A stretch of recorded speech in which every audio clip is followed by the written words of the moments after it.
Hey, what's up guys? Welcome back. Today we're going to talk about 5 tips to instantly make you a better painter.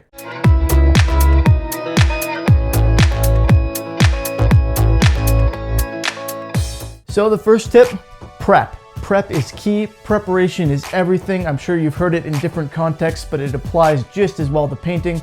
Preparing for a proper paint job, setting those base layers to make your paint job look good is going to make all the difference. So your prep work sets the foundation for your paint job, and honestly, it's just like when you're building something. If the prep work isn't there, if the foundation isn't there, the structure is not going to work, the paint job's not going to work. Problems with your prep work are going to translate all the way through to your clear.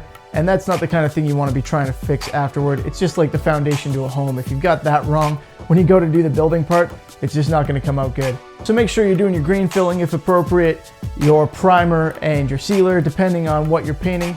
And make sure you get that nice and smooth and you're following the right steps, because you need that beautiful surface to be able to then go ahead and paint on top of it and get the finish that you're looking for. Next up, your setup. If you're spraying something, setup can make a big difference. Sometimes you're going to want it vertical, sometimes you're going to want it flat, sometimes you're going to want to spray it vertical and then move it flat after. It depends on the circumstances. If you're trying to put on a nice heavy coat on something, chances are you're going to want it flat so it lays out nice and smooth and you don't have to worry about it running.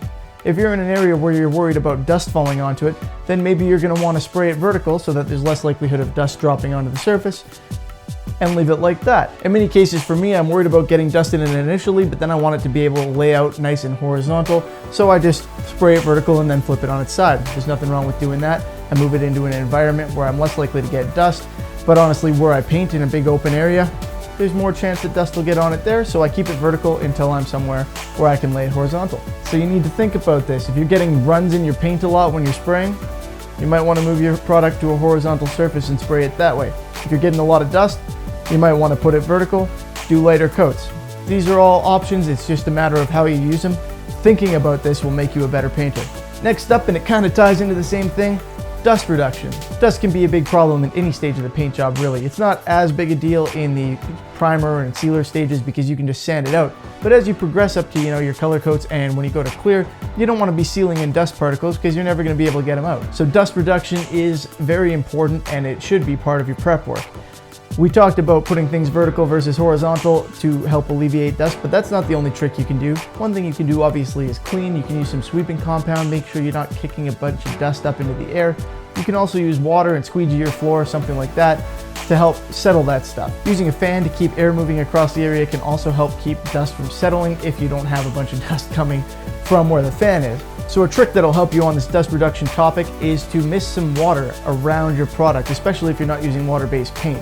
Don't mist it at or on your product, that'll interfere with your paint job, but if you mist it around, kind of from the center outward, then you're going to be able to kind of get some dust attracted through ionization into the water, and of course the water is going to settle to the ground and it's going to take the dust with it. Then you can mist a little bit more water on the ground to keep the dust there while you're painting. Avoiding having dust in your paint job is going to make everything easier, it's going to look better, and you guessed it, it's going to make you a better painter. Next up, overlap. We've talked about this before. Overlap is very important in getting an even coat of paint on whatever it is that you're spraying. When you're painting, there are some bad habits that people have where they go around in circles and stuff like that, and it's graffiti style stuff. That's fine if you're doing graffiti, but if you're trying to get a nice paint job on something, that is not the way to do it. So different paints may have different overlap requirements. Generally speaking, the rule is 50%, which means if you have a paint pattern that goes and covers 6 inches, you're going to move down 3 inches, cover half of that paint with your next pass. And you just keep doing that 50% overlap every time. That tends to work quite well. There are some exceptions to this, most notably candy paints. When people are doing candy paint jobs on, for example, a car, they're going to go with closer to a 90% overlap and do lighter spray so that they can avoid any kind of striping issues, because there is a potential for areas where the paint overlaps more with that 50% pattern, and those areas will be darker if you're using a transparent candy paint.